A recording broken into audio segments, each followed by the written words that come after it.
talk loud. I actually want to do the opposite. I actually want to be like, welcome back, ladies and gentlemen. This isn't PBS. Yes, so here we are with another episode of... Yeah. All right. Hey. Welcome back, ladies and gentlemen, to Natty 19 Behind the Scenes. We're here tonight with Charlie. You know him as... Quincy Fallow. Quincy Fallow. Jonathan Marshall, my lovely husband. Hello. Looking very lovely tonight. I am just lovely. I am Christy Lee Marshall. You know me as the irresistible Irame. We're here tonight to discuss episodes 19 and 20, Camp Righteous. Woo! Oh, yeah, two-parter. Two-parter. All right, let's get right to it. We had known for a while that we wanted to do something special for our 19th episode. Yep. And actually, pretty early on, we decided that we wanted it to be a standalone episode. Shortly after, it was actually Charlie who brought the idea of Camp Righteous to the group. For you, what was the appeal of playing out the battle of Camp Righteous? Oh, well, I think we all had a bunch of ideas that we were going with, and some of the appeal behind doing Camp Righteous was that it would give us a window into parallel events or events that had led up to what we found in our primary party, in our standard party. I also liked the idea of having a hopeless scenario in a way, where the best that we could do is get a message out. I thought it would be fun to play a disposable character. Well, what were some of the other options that were on the table? I think it'd be fun to think of that parallel universe. Yeah, I actually went back on Facebook to the original conversation, and seriously, Wow. Okay. Camp Righteous was brought up, I think, second. It was brought up with another option. I wanted to say it was like, should we do this or maybe this? Another option was to play baddies, Yeah. to play the Yuan-Ti. Play the Yuan-Ti. Yes. That could have been fun, too. Yeah, causing ruckus in Port Nyanzaru. Yep. And cloak and dagger stuff. But Camp Righteous was strong in the beginning, and throughout the whole conversation, that's what everybody seemed to lean towards. Yeah, I mean, as soon as I was definitely entertaining the other ideas, but the Camp Righteous one, for several reasons, was definitely, hands down, it was going to be that. I mean, I think one of the fun things about it, too, is that our characters find, we see the letter, we find the written letter that Camp Righteous belongs to the dead. So the fun thing about taking on this scenario was that, something that was so mysterious in our game, like, we get to see it. Once the decision was made that we would go with Camp Righteous, it was up to you, John, to bring the scene to life. How difficult was prepping for episode 19? It was extremely difficult. It was like starting a whole new campaign. I'm pretty sure I talked about this a little bit on a previous BTS about starting a new campaign and just how stressful it is, and how cramming so much information in one introduction episode, how to make it not so overwhelming to hear. I wanted to avoid that as much as I could coming into this. Avoid a lot of run-on exposition. Yeah, just like, everybody explaining, this is my character, this is what I chose, and this, and then on top of that, this is the setting, this is the scene, this happened in the past, this is currently happening. I was trying to stay away from, I understand it's necessary to an extent, but I was real careful to try to, just streamline it to where it's a little bit more comfortable listening to, I guess. I think as we get better at storytelling in general as a group, because it's not just up to the GM, the players have to tell a part of the story too. There's that whole there's that whole principle of showing, not telling. Yeah, it's difficult especially when you know you only have so much time. Right. I tried. I mean, you guys know. I think if I had to say the hardest part about that is just we were all amidst our lives, and I know at the very beginning of this show, I think my oath was clear that we're not going to let the pressures of life get in the way, and we certainly are trying not to. But in order to avoid all that, I obviously I touched base with you guys about. I try to lay the scene out for you guys as much as possible in the beginning, preemptively. This way you would have a better understanding so you could act and do things. And I think that helped considerably. Yeah, and it makes sense. I mean, because if we're playing soldiers that are already at the camp, as characters are going to know what the situation is. Right, you'd come into it already knowing, and then you can just do things as is without me having to describe what's around you. And I know that there was still some situations, some details that didn't come through, so that had to be explained. But I think it worked out well. I think the other thing is I had a few what would you call them? Restrictions. Oh yeah, we could only play fighters. So I made everybody roll straight fighters, right? I was pretty adamant about it, and I know I got a little bit of pushback from it.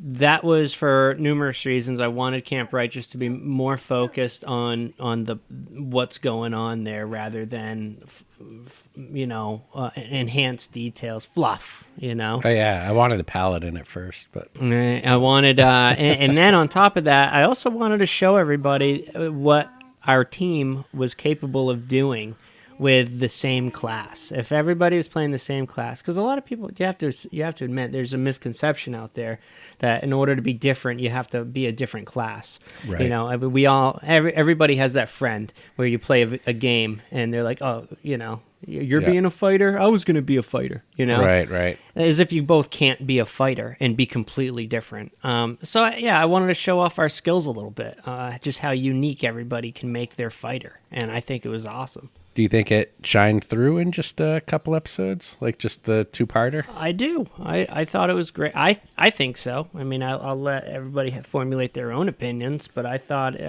wasn't disappointed whatsoever. It was cool, and also you were different races too. To be fair, for the most part, I think everybody was different a different races, race. different perks, different skill bumps. So that was still something. Oh yeah, I wasn't complaining. I just and there's when you also said the subcategories of fighters. Within exactly. Oh yeah, when you reach there's a lot to play with. Which brings us to starting at level 7. Oh yeah. And that was part of that. It was a compromise. It was like, okay, well, if we all have to be fighters, can we at least start at level 7 so we're mechanically that much more different? Right. We've taken different paths. Yeah, and I was like, I guess so. Did we ask to be level 7? No. You did. You We did, did? absolutely. I didn't. I didn't. wanted you guys to be level 4. I think the reason why I do remember sort of not wanting to be too low level because I wanted, I was hoping that we'd get to see, like, have a little bit of a what do you call that, foreshadowing of some of the monsters that we might run into, like some of the undead. Oh, that is true. Things to come, right? Yeah. It also primarily- advantageous in the way that it allowed our fighters to be more confident. Usually start low, so you build your character around that inexperience a little bit.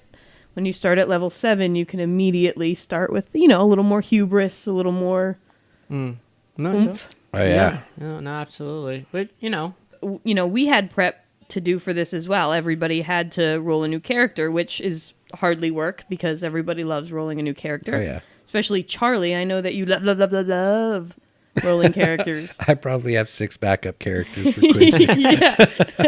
I will come up with character concepts a lot, but I won't actually roll a character out. I think you roll characters out. Oh yeah. Right? I want to see it. Yeah. Yep. So my next question was Kadarin a creation you had kind of laying around? Nope. Or was he specifically for Camp Righteous? Nope, he was specifically for Camp Righteous. And the thing about Kadarin is, like, I don't often roll up straight fighters. And the thing about Kadarin was that, and it's always like this with new characters, it takes a little while maybe to get in his skin. And I had sort of a character in mind. I had some characters from different movies that I was like, okay, maybe a little bit of that, but it doesn't come out until gameplay. So I feel like sometimes when you have a new character, the voice at the beginning when you first start playing like shifts a little. Yeah, and not absolutely. just the vocal voice, but I mean like who he is in the world, kind of shifts a little bit. I wish the other players were here. Well, I mean, you're here, so you could talk about. I want to say Cat, but I know that wasn't her name. Six. Katarina the cat. Yeah, six feather. Six. Yeah. So let's see. What about Six? 6 was a lot of fun. It's hard for me to want to choose any other race besides elf. I think with time as a player that changes. Yep. Do you think, knowing that this was just going to be like a 2-episode thing? Yeah, that's why I went completely like, I'm going to be a fucking cat lady. Do whatever you want. Yeah, like your little fantasy. Yeah. I'm be a cat lady. And then I just made it my own from there. Because at first, I think sometimes as far as your portrayal of the portrayal of your character, you think if you play a certain race, you can lose things that you want to exude. Right. And then when I realized, I was like, I can do this perfectly with 6. I make her black and very shiny and sleek and much more confident character than I would normally make. It was a lot of fun. So the one of the interesting things about 6 was that it seemed she had a romantic entanglement with River. Yeah, Misty River. You guys are so lucky I didn't say Mystic River. I was so stuck to come up with a name. Right. Like, I almost said Mystic River. Oh my God. We would have had the Boston crowd cheering. They don't play D&D in Boston, do they? Oh, come on. Yeah, so that was interesting. That was another cool tie back to our core campaign. Yep. So Camp Righteous, we meet, and I actually wanted to mention about how we all actually introduced ourselves out of game. It's almost like we did that boring old character introduction with each other before we started because we knew that our group was going to know each other. Right. So that was kind of fun. Like, you all knew that 6 had an experience with poachers who essentially, tried to skin her for her fur. But that was never actually given in episode 19. So a lot of the little things 6 is doing, like always cleaning her fur, not that a cat wouldn't do that, but actually wasn't out of a stereotypical cat thing. It was actually like her just being so happy that she had it, Right. And so, yeah, we kind of had a session, cool. a non-recorded session 0, just to, and I think that actually benefits players quite a bit in terms of party building, having that sort of like, well, who are we? How are we bonded?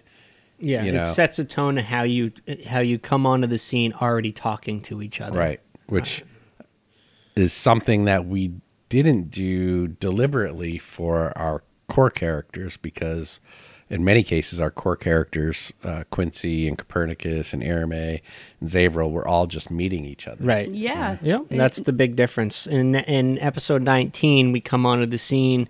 We've got Kayway and Swain's already in the middle of a card game. Yep. Taking jabs at each other. You can tell, listening that they've known each other. They had been stationed together for a long time already. So after we are introduced, we walk through camp a bit. To go eat? And you kind of describe what we're seeing as we go.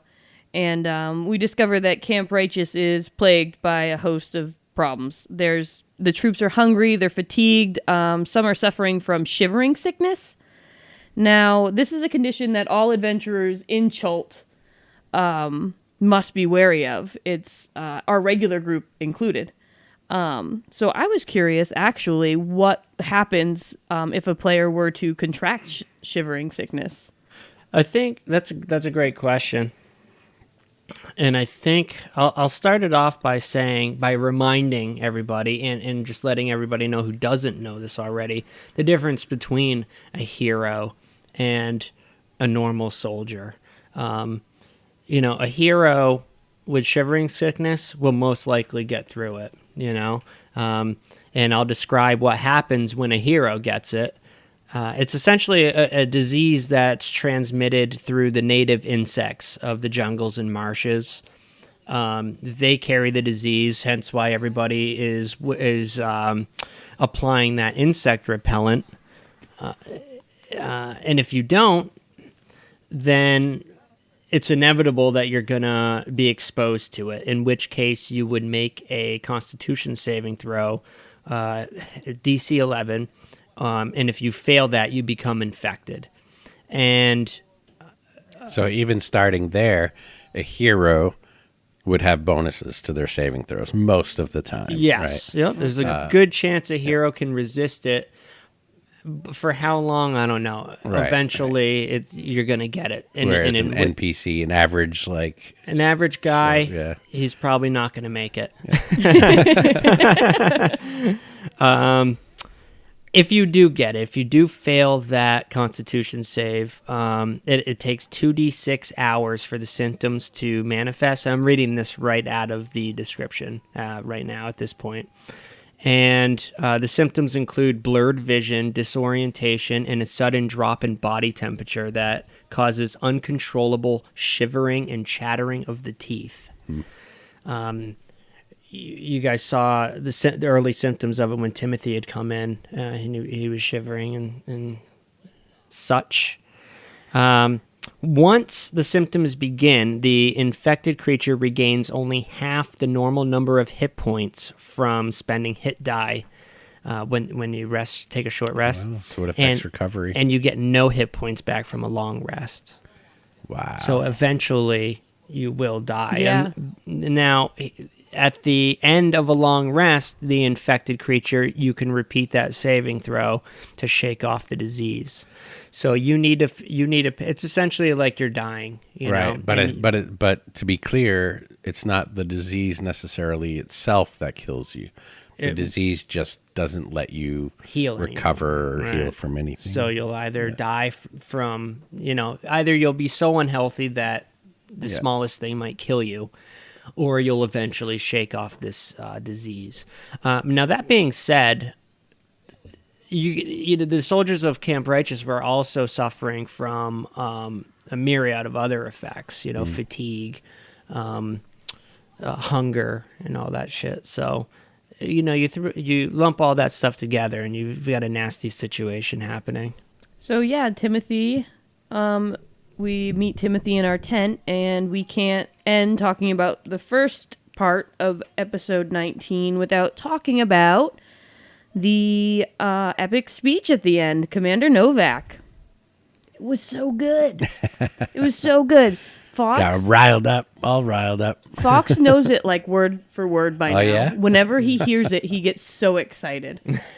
I see him playing with his like little toys, and he's got his dinosaur and his little orc men that Uncle Charlie got him for Christmas. And he's playing, and then all of a sudden, out of nowhere, you're here.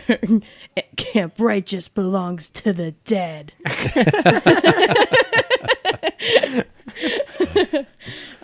He absolutely loves that episode. He like remembers little snippets of that speech, and he ends it with that every time. So, did it come easily to you? That speech? It sounded like it did, but I suppose it does. It always sounds like it does. But were you inspired by anything? Did it just come out easily? Was it fun?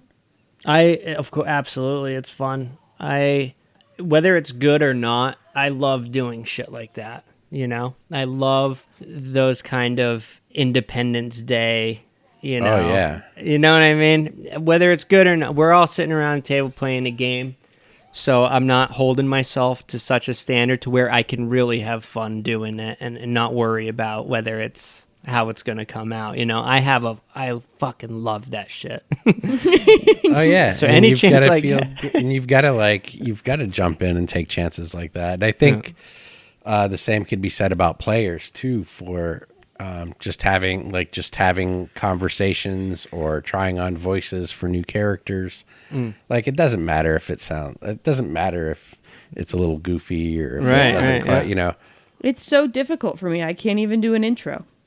I'm just like, no, I don't want to do that. I absolutely don't. For Irame, anything that Irame says is like that comes out decent is because it's like we've already been playing for an hour and I'm like warmed up and I'm not paying attention anymore and I'm in my character. It's never in the first half hour. Like, or the last half hour when everybody's just exhausted. As far as Commander Novak goes, I wanted him. I was portraying him as like nobody really knew all too much about him. You got a little bit of his personality, a little window into his personality in the very beginning when Six was eavesdropping on the conversation, and he was stern. But at the same time, he was also very human. You know, when he finally realized what's going on, he was asking, like, "Will you even make it in time?" Like he's not the asshole that won't be realistic when the time calls for it. But at the same time, I don't think Commander Novak was experienced enough to be in the position that he was in. I think there was a certain bravado.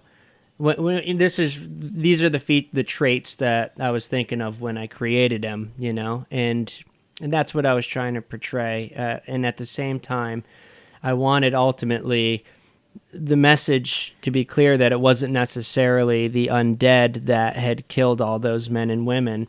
It was you know, it was them just being human and being flawed, you know, essentially, whether it be, you know, too much pride, you know, arrogance or what, you know.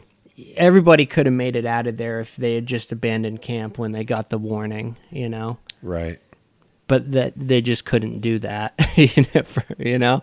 It's sad, and it's sad to me anyway when I really put myself in those situations. I don't want to get too political or into too much, but there is, like, often in Hollywood anyway, there is often portrayed this idea of like a soldier's duty and glory. Yeah, and there are things that, like, the idea being that there's something that sets soldiers apart from other people, and they're putting their lives in the line, and they have like a clear sense of duty.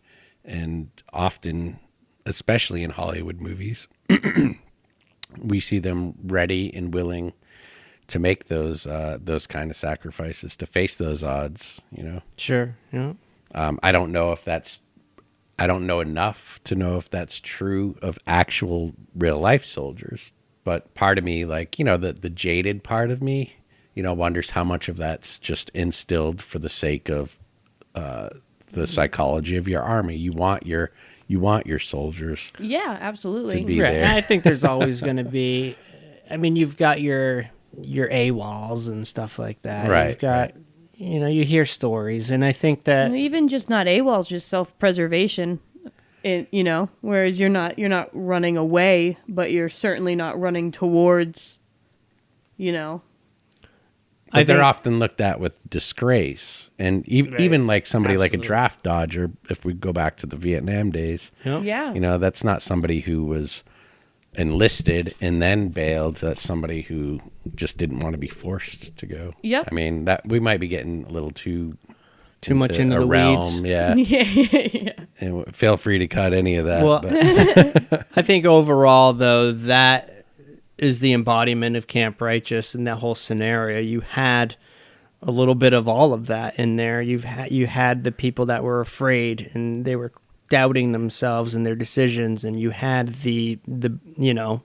There's a scene in the animated, I haven't seen the live action version, but in the animated Ghost in the Shell, where, I forget which character, but he says something about like, well, it's a soldier's duty. You wouldn't understand. Something along those lines. It's been a while since I've seen the movie, so I probably butchered the quote. But I go back to that every now and again when I think about these kind of things. Yeah, it's definitely a mindset. It actually, going into part 2 of Camp Righteous, the episode opens with the camp under siege by flaming arrows. We are in the shit.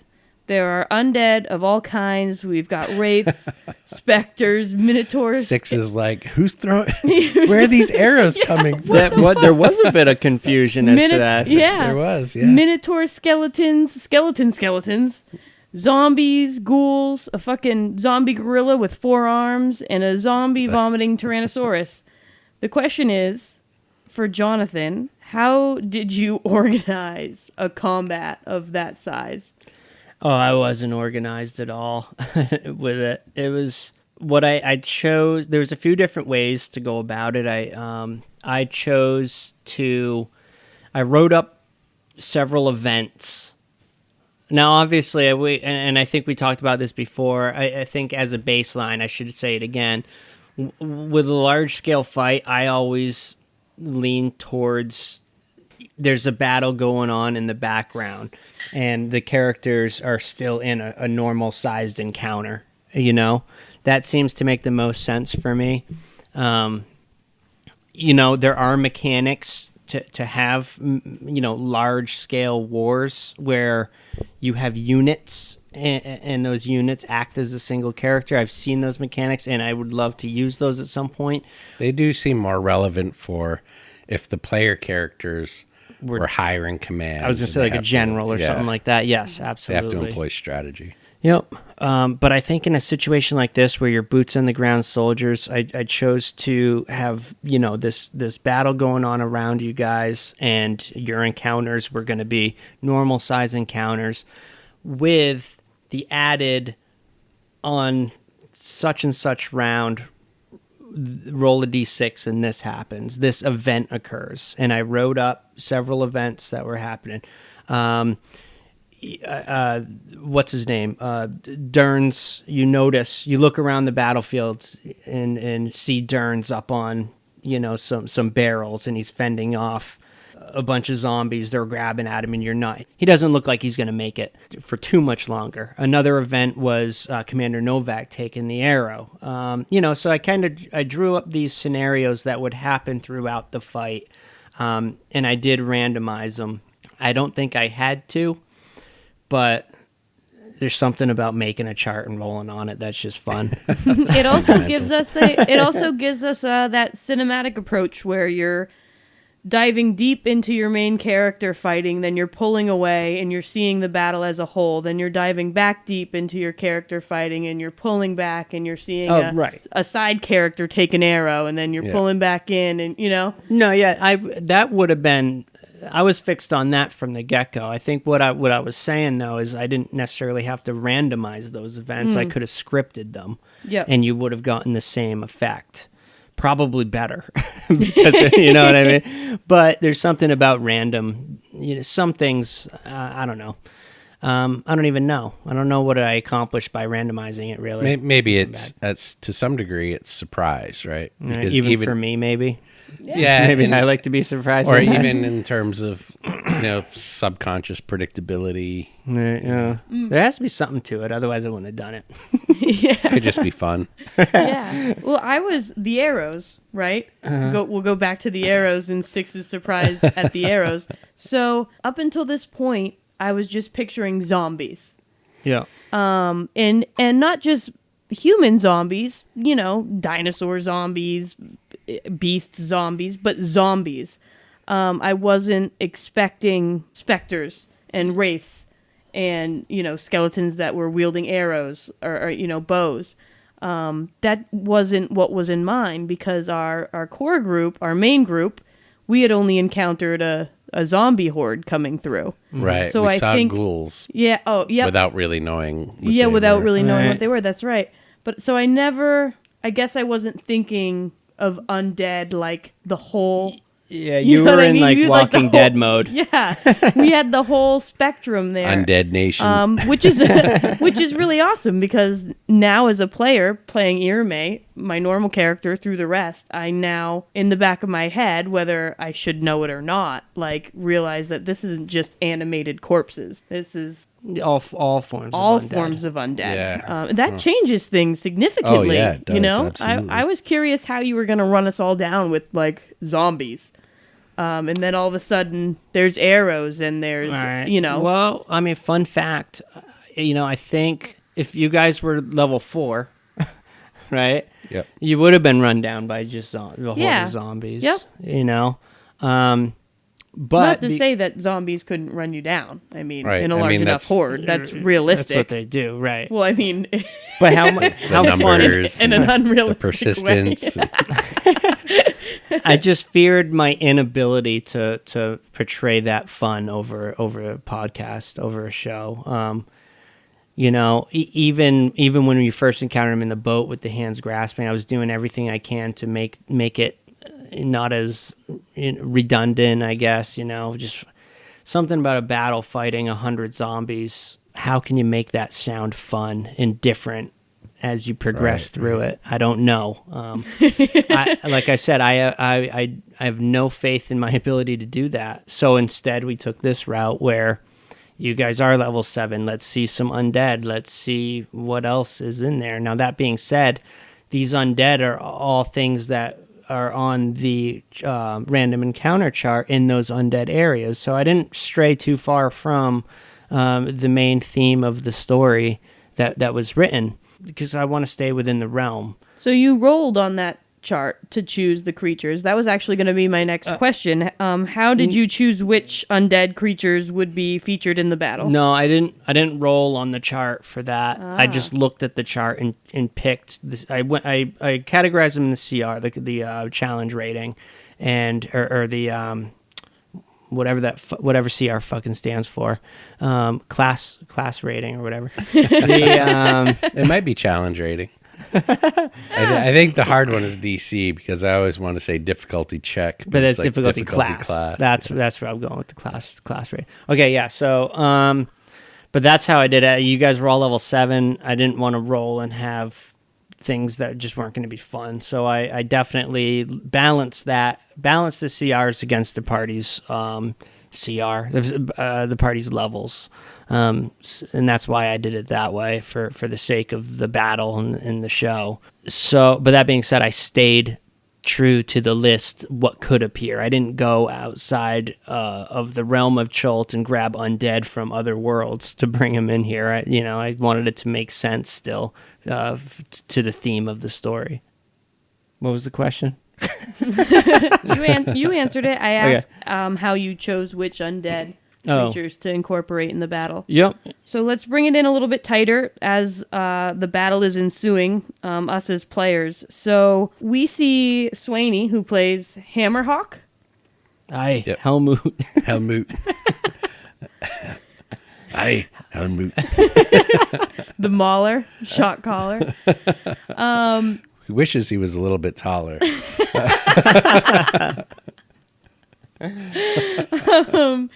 He, I mean, you could see it with him, I think. He was just hacking and slashing and going right for everything. So, Oh, yeah. With him, you could see how he was playing a character that he knew was probably going to die in this chapter. Did knowing that you were probably going to fall change how you played Kadarin? Oh, not really. I think for Kadarin accepts that death is always possible, but I think he's always going to fight to the very end. He'll put himself at risk if he thinks it will save somebody else. Like that comes from his past over at Blood Oath Hill. It comes from, like, he felt responsible.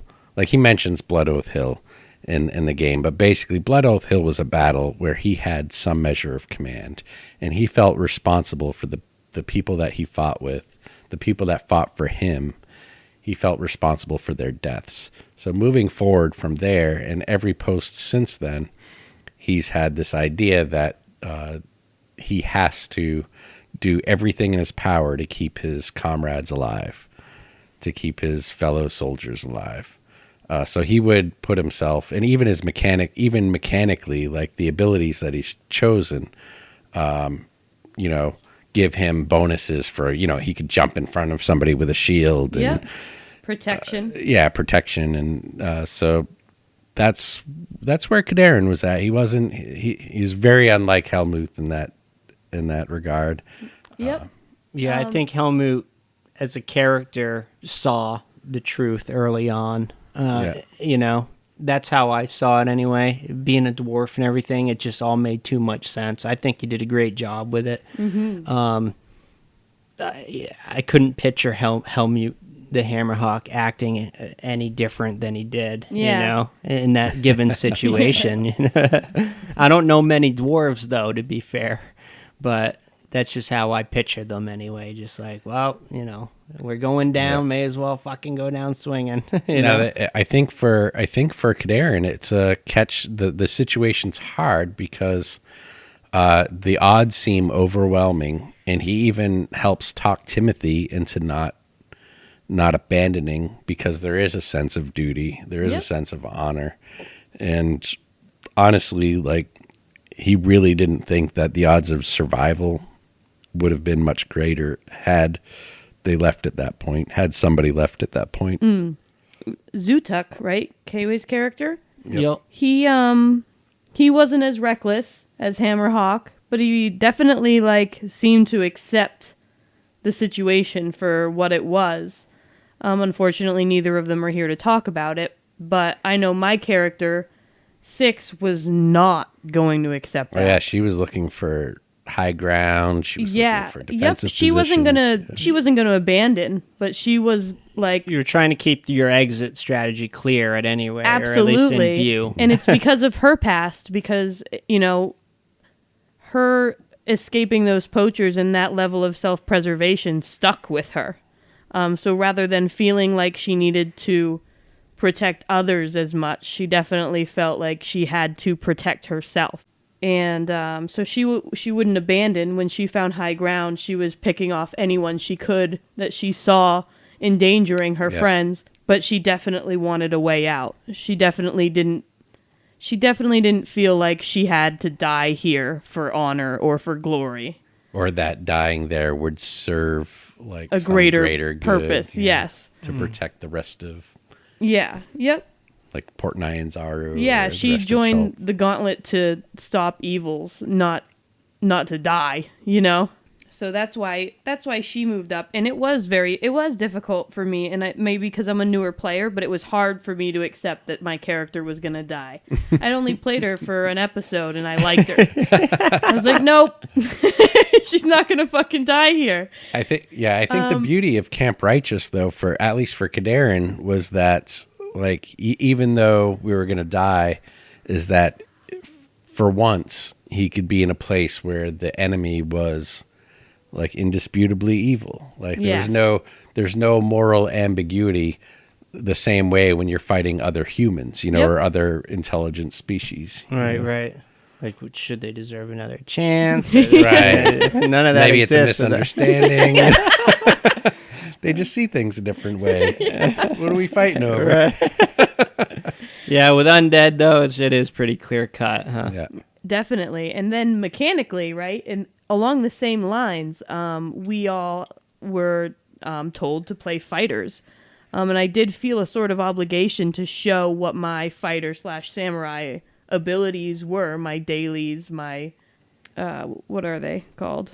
You've got daily abilities and class abilities. And you want to... I wanted to show those, and I think that I got wrapped up in playing, and I kind of forgot about them. I think I might have only used one listening back. Okay. I think I was using them up every round. That's what I was going to point out. Now, I think a lot of mine might have been passive, like I got 2 attacks. Yeah, stuff like she that. She thought she was making that alive. She was reserved. She was playing concern. She didn't use any of her consumables. There's a boss fight after. Well, that's what I was actually coming to is that you play a character worried about how much longer of the day do I have? Is there going to be another battle after this battle? How many spells have I used? Yeah, how many arrows do I have left? How many I think arrows do I have left? You worry about those things in a average situation. Now, in this situation, it was interesting to see that, we didn't have to save those. We could just let loose with these characters, which was pretty cool because we were level 7 and we had these abilities to show off. And I definitely saw that you, Charlie, found it easier to burn up your daily or one-off abilities because of that. I'll tell you exactly what I was thinking. I was like, this combats only lasts a finite number of rounds. And if I have like 8 uses of some, if I have like various abilities and 6 different kinds, like I knew there might not even be enough rounds in the combat to show everything that I had. Yeah. So, moving on to the very climactic ending of Camp Righteous. I didn't know if you guys wanted to talk about this, but there were like a crap ton of heavy choices made, right? Hammer chose to go out swinging. Right, that was his choice. That's where he went with it. 6 headed for higher ground and the House of the Crocodile. And Zutuk and Kadarin head for the tent and ultimately their last stand. I didn't know if you wanted to talk about any of those decisions, what it was like in that moment, being in the tent. I don't know if it's that I finally got into the character, but I didn't really feel like there was a decision. No. I was feeling like, we had orders, we had an objective. Kadarin, like, he was being a good soldier. I think it was the same way for Uktuk and what's his name? Zutuk. I think it was the same way for Zutuk. I could never get his name right. Well, you know what? It's not that dissimilar from Laktuk. Right. It's got those guttural sounds to it, I guess. Yeah, because what kicked that off was the acting commander officer had got a hold of you. Yep. Oh yeah. And and he gave the order, get to the tent, send word out. I guess. Yeah, so as a soldier, I mean, he made that decision when he created that character. Oh yeah. Yeah. Absolutely. That decision was made at character creation. Swains, I don't know if he chose to go down swinging or if he just the dice were not in his favor. But either way, it fit. I mean, like, yeah, that's what I guess that's what I'm pointing out is it all really came together in the end through all those choices, whether they were ours to make or whether we were herded in the direction. One of the bigger choices at the end was Six's choice to kill Mott to save Timothy. Well, you tried to maim him. I did try to maim him. But you critted. Yeah. The dice spoke. You know what I mean? Well, and you just couldn't help yourself. I can't say that Six felt bad about it. You gave it all your. She in her head. She had to. She did the what would Mr. Rogers do? Yeah. He would just maim him totally to stop him. But she ended up accidentally killing him. But he was a soldier. Yeah, but it wasn't. I don't think Six would have felt bad at all. I think Six had been a victim once, and Timothy was about to become a victim. Right. And she had no problem. Timothy was a victim right from the opening scene. Absolutely, and I think she had no issue taking out Mott. While it was accidental, I don't think it would have laid on her conscience. Not that she lived much longer anyway. I don't want to get deep into it or anything. I just want to comment and say that the fact that that Dern shows up later and the whole thing between Timothy and all them, that's pretty cool. It's pretty cool the number of ways that everything episode 19 and 20 are connected to our core campaign. Absolutely. Did you find it difficult to hurt us, or do you think as players with you as our DM we're on a good level with each other to understand when there's a push that needs to be followed and a push that can be pushed back on? Yeah, no, I mean, I think for the most, we did have our constants, right? We had the note had to be written. Yes. Which is actually pretty funny because when we're in the tent, I feel like Kevin had no idea. Yeah, he wasn't on the page. We're like, what are you going to write? And Kevin's coming up with Tell him this, tell him that, or something. And when I wrote Camp Righteous belongs to the dead, that was the plan the whole time, right? And Kevin's character is like, you don't think that's a little vague? I think it might have been after the session. He was like, "Oh, that's cool because that's what the note said that we said."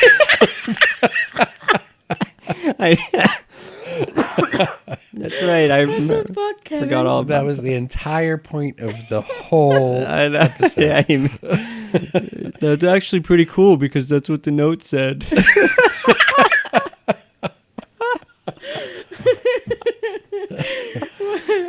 I fucking love this game. It's amazing the way things just come together. Well, back to the question though. So that was one of the. So we had the constants, and that was one of them. We had the burned flotsam and jetsam, as it were, floating down the river.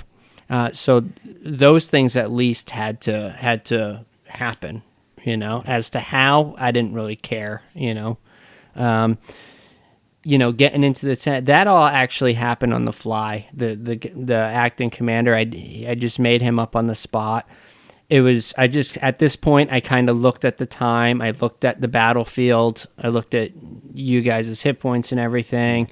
And I was like, now's the time to trigger it and let's do it, Otherwise, who knows? If we probably could have gone on another 2 rounds, but you're starting to flirt with disaster. It should, if we have to make a decision. Are we, if we're playing by the dice, then yeah, you're flirting with disaster. But if we're going to ignore dice rolls and make it more cinematic, then sure, we could have went another couple rounds, extended the battle, made it all cinematic. But we were playing D&D still, even though it was a historic reenactment. Yeah, I still wanted to maintain some level of D&D-ness. Yeah, that was the level of being able to know what the end was going to be and kind of not knowing how we were going to get there was a lot of fun. How did you come up with the climactic ending? Did you choose an explosion because Camp Righteous was found on fire? Yeah, pretty much exactly. As Camp Righteous written in the book, when the players arrive, it's just a burnt, campground, at that point, and no bodies, and it is what it is. Everything's burnt, and of course the House of the Crocodile's there, and it's all ominous and what have you.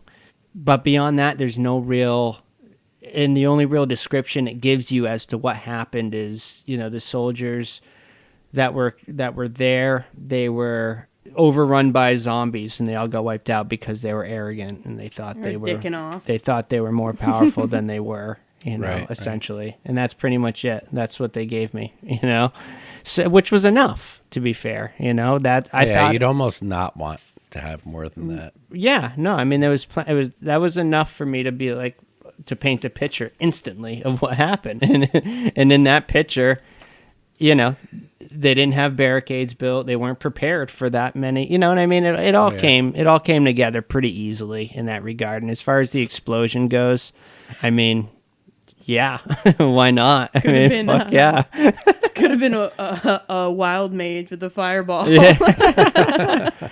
This is true. No, that's a good point too. Is I was trying. You had your Templars. Even the Templars were really low on magic.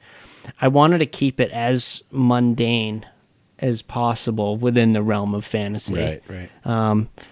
Consciously, I was doing that. So you didn't see a lot of spells flying off here and there. I think the most magical thing you saw was wraiths and specters. I kind of I wanted to keep it around that kind of dark, mild fantasy vibe, I guess. I don't know. Like Game of Thrones before shit gets weird. Yeah. Did who came back as a specter? That was Helmute. Oh yeah, that was actually in my choices section.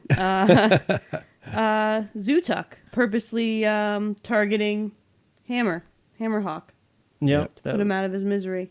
Yep. You could see there was a friendship there. Yeah, yep. Absolutely. I mean, I thought it was great. There was definitely It's funny with when you have that, you got to remember that these guys, they didn't, players wise, these characters are brand new, and when you do shit like that, it just makes it so much more fulfilling all around. When you add those little details, you could with that decision for him to switch targets and immediately go after the specter of Helmut, that instantly says that there was a fucking long friendship, long lasting understanding and friendship there that was just created. Like that towards the end there. There was one episode there. You know what I mean? Towards the end there, while they, as much as the end was decided for us, there was so many small choices made that made it amazing. Made everything, and ultimately made a lot of things tie together for that episode and for later down the road. No, absolutely. I thought you guys were great. I absolutely loved I loved doing it. I loved playing it, and I loved listening back to it. Was there anything else? Is there anybody else? Anything I missed? We missed? You didn't ask me about Timothy at all.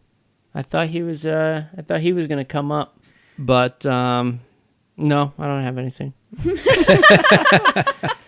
I try not to go. I was trying not to Timothy's a main character, go into though. Specific events too much. All right, no, I hear you. I'll say something about Timothy, because I felt that he's worth mentioning for sure. I think he was arguably a staple in the episode in regards to bringing. I've put Timothy in there in order to portray to our listeners what your characters would do if confronted with a kind of moral dilemma. This young, innocent man with family, obviously now sick, but he has an oath, though, and I thought it was been funny if we were like, yeah, we'll go with you. We all just fucking took off. But that was the whole purpose behind Timothy, was just to put that moral test in there to see who would bite and who. None of you guys bit, though. I thought at least one of you would. Yeah, I was kind of surprised. I don't know why, but I always pictured James maybe latching on to those kind of opportunities. Yeah, those situations. I guess to end it, my last question would be for you guys. If the opportunity came up again, did you enjoy it enough to where you would want to do another similar reenactment or something like that in the future? Hell yeah. Yeah. Absolutely. Yeah. I think it's a very easy yes for me. Yeah. It's great to roll a new character. It's great to know the outcome or not know the outcome. I think even just taking a break from a long running campaign, I think campaign fatigue is real. And, being able to take a break like that, it just refreshes, it gives you a breath of fresh air. Mm-hmm. It's like switching from jungle to city, port to jungle. We're like, okay, we're done with the port, jungle, and it's only happened twice so far where we've made the transition. And if it's somehow connected, to the story, then it fills in like dimensions that we wouldn't normally be able to see. Yep. Yeah. While simultaneously keeping you connected, keeping the story moving forward or rounding sparked out. So it doesn't die out. Yeah, right? especially that's what happens. Often you get campaign fatigue, you start doing something else, and that campaign ends up fucking dying. You know what I mean? Like how many times this now? How many times has this happened? I mean, countless times. So yeah, anybody out there who is a victim of a dying, I say this as a serious issue because all my fucking childhood, I've never been able to finish a campaign due to shit like this. Because you do get bored of it or just tired of it, and then the DM wants to play, so then someone else starts up a new campaign, and then it just your old campaign that you've invested so much into just kind of fades away. And you know what? I think some of that maybe is market demand that hasn't been met, in that there are a lot of small adventures, that are just a few sessions long, and there are a lot of long campaigns. There's not a ton of that, like in between, like a 3 or 4 month campaign. Yeah. It's true, yeah. Yeah, there's like 1 or 2 offs, and then you're in it for the long haul. Right. Especially people who can't play, 3 nights out of the week. Yeah. Sure. No, but my advice to you guys, if you or you know anybody who's suffering from campaign fatigue, you just can't finish campaigns, from all of us at Natty 19 podcast, try a reenactment that like we did here. See how it goes for you guys, and see how it goes for your players. It might keep the ball rolling, Yeah, reinvigorate. Play the bad guys for a little bit. I like playing the bad guys. Play the backstory behind a mysterious treasure that you found, Yeah, in yeah. some dungeon or something. Yeah, it was great. It was great all around. I absolutely enjoyed it. I'd like to play Sybil for something. Oh, that Fucking could love be interesting. Maybe like back before she's Yeah. what she is now. Yeah, that'd be a good one. The origin story of Sybil. I was actually thinking I've been wanting to play Quincy's brother's story of what he's doing this whole time Yeah. that Quincy's out here in the jungle. No shit. That'd Yeah. be a good one. Well, is there anything you wanted to let people know about? Any, do we have plans for another? Are we going to try to get back on track with the BTSs? Can we give anybody any kind of information here on maybe, because what are we on? What was the last, what episode are we on? 25? 26?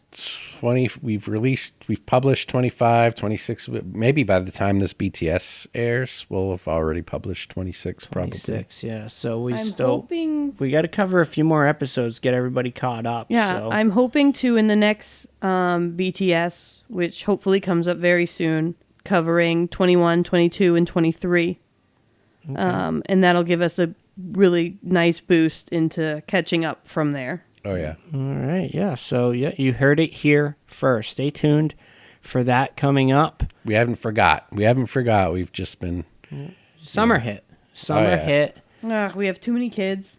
Yeah, the season turned, and we got gardens going. I mean... Lots of stuff going Foxes, Lots of stuff going on. raccoons, Houses to build. That's builds, right. chickens. All sorts of shit going on. But we will get back on track here and hit you guys with as much content as we possibly can. And once again, if you've got any questions about what we're doing, you just want to write in. I know I say this all the time in the exact same way. But write us in at natty19podcast@gmail.com, and we will read it and reply.